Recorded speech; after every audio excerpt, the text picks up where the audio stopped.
নমস্কার, আপনারা দেখছেন বিকে স্পট ফাইল। অ্যাজ একটা মানে গরম গরম খবরের মধ্যে আজকে একটা খবর, যেটা হলো কি যে প্যালেস্টিনিয়ান ফ্ল্যাগ নিয়ে একজন কাশ্মীরি ক্রিকেটার ক্রিকেট খেলছিল। মানে এটা জম্মু এবং কাশ্মীরে একটা ডোমেস্টিক ক্রিকেট ম্যাচ হচ্ছিল, যেটা হয়তো জম্মু কাশ্মীরে একটা ডোমেস্টিক ক্রিকেট লিগ, যেখানে ট্যালেন্ট হান্ট চলছিল।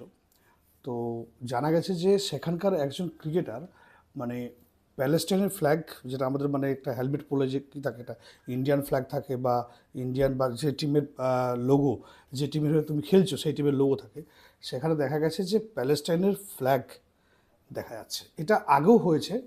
এটা একবার বিরাট কোহলির বিশ্বকাপে ম্যাচে সবাই বিরাট কোহলির সামনে ঢুকে গিয়েছিল, বা ক্রিকেট ম্যাচ বা ফুটবল ম্যাচ চলতে চলতে সেখানে প্যালেস্টাইনের ফ্ল্যাগ নিয়ে ঢুকে যাওয়া। মানে মূলত কথাটা হচ্ছে কি, প্যালেস্টাইন আমরা জানি যে গত 2 বছর ধরে একটা সিজ ফায়ার এগ্রিমেন্ট হয়েছে, এবং সেটা সিজ ফায়ার এগ্রিমেন্ট এখন পিস মেকিং, যেটা ট্রাম্প ব্যবস্থা নিল সেটার মধ্যে আছে। কিন্তু তা সত্ত্বেও প্যালেস্টাইনের কিন্তু ওখানে মানে একটা আনহেলদি পরিবেশ এখনো কিন্তু বিরাজমান, এবং সেখানে ফুড ক্রাইসিস চলছে, মেডিসিন ক্রাইসিস চলছে, বা থাকার জন্য এখনও কিন্তু অনুপযুক্ত জায়গাটা। তো সেই কারণে এখানেও কিছু মানুষ যারা মুসলিম, মানে এখানে ইন্ডিয়াতে এটা আগে অনেকবার হয়েছে, এমন নয় যে মানে কি বলবো যে মানে এই কাশ্মীরি যে ক্রিকেটার, যার কি ভাট নাম ছিল, যে ফুরকান ভাট বা সামথিং লাইক দিস, তিনি এটা অর্গানাইজ করেছিলেন। তো ওনার বক্তব্য যে এটা পিসফুলি খেলাটা নিয়ে কনসেন্ট্রেট করা উচিত, খেলাটাকে দিয়ে কখনো এটা মানে অন্য একটা মানে পলিটিক্যাল অ্যাঙ্গেল থেকে এটাকে কোনোভাবেই মানে কি বলবো যে এটাকে এনগেজ করা উচিত নয়। তো এটাই হলো। এবং দেখছি কিছু কিছু মানুষ কিন্তু এর আগেও কিন্তু উত্তরপ্রদেশে হয়েছে, আমাদের হায়দ্রাবাদে হয়েছে, তেলেঙ্গানাতে হয়েছে, এরকম জিনিস কিন্তু আগেও হয়েছে, এমন নয় যে এটা এটা প্রথম।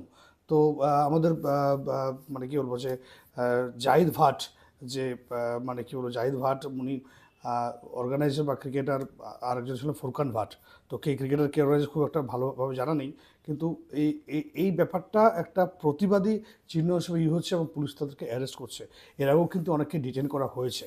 তো মানে কি বলবো যে আমাদের ব্রিগেডিয়ার যিনি আছেন, যে কি নামটা যেন, ব্রিগেডিয়ার অনিল গুপ্তা, রিটায়ার্ড, যিনি জম্মু কাশ্মীর ছিলেন একটা সময়, member of administration of Jammu Kashmir cricket অ্যাসোসিয়েশনের অ্যাডমিনিস্ট্রেটর, তিনি তাদেরকে বলেছেন যে I don't know who Zahid Bhat is, but he might be the organiser of the JK premier league, and if he is indeed the organiser, it is his responsibility to conduct the tournament peacefully in a regular manner.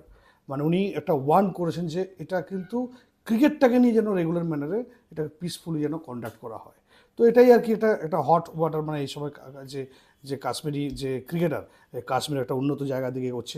Jammu কাশ্মীরে আমাদের central government যথেষ্ট invest করছে, বিভিন্ন খাতে invest করছে, এবং সেটা তাদের উন্নতির জন্য তাদেরকে মিলিটারিতে ইনভলভ করছে, তাদের মহিলাদেরকে মিলিটারি ট্রেনিং দেওয়া হচ্ছে বন্দুক চালানোর, তাদেরকে মানে কি বলবো যে মহিলাদেরকে নিজস্ব পায়ে দাঁড়ানোর জন্য বিভিন্ন রকম ইনস্টিটিউট খোলা হচ্ছে, স্টুডেন্টদের বিভিন্ন রকম মেডিকেল ইঞ্জিনিয়ারিং ইনস্টিটিউট খোলা হচ্ছে, চিনাবের মতো একটা বড় ব্রিজ তৈরি হচ্ছে যাতে কমিউনিকেশন আর ভালো রেল চালানো হচ্ছে। তো সমস্ত দিকে কিন্তু মানে সরকার চেষ্টা করছে যেন কাশ্মীর এবং জম্মু কাশ্মীরের মানুষ একটা মানে কি বলবো নিউ নর্মাল লাইফ লিড করতে পারে।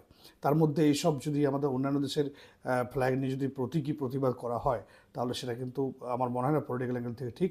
এটাতে যে কোনো ক্রিকেটার হোক, অ্যাক্টার হোক, বা পাবলিসিটি যারা চাইছেন যে এটা মানুষের স্বচক্ষে আসুক বা জনসমাজ এটা আলোকিত হোক, এটা আমার মনে হয় না যে এটা ঠিক। তার সেটা করার জন্য অনেক আরও ব্যাপার আছে। ভাই, তোমাদের যদি এতই প্যালেস্টাইন নিয়ে কান্নাকাটি করার আছে, তো প্যালেস্টাইনে চলে যাও, যুদ্ধ করো, হামাসের হয়ে যুদ্ধ করো, মানে যাদের ইসরায়েলের বিরুদ্ধে, তাহলে তো হবে। এখানে প্রত্যেকে প্রতিবাদ করে কোনো লাভ নেই।